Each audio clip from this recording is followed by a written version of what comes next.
এখন আর কারো কথা গায়ে মাখি না, বুঝলে? একটা সুগন্ধি সাবান কিনেছি, ওইটাই মাখি।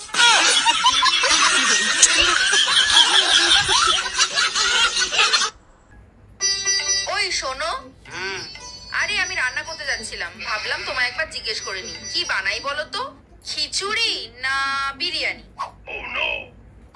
শোনো না, তুমি এক কাজ করো, তুমি আগে বানিয়ে নাও, নামটা আমি পরে রাখছি, ঠিক আছে? আচ্ছা ঠিক আছে।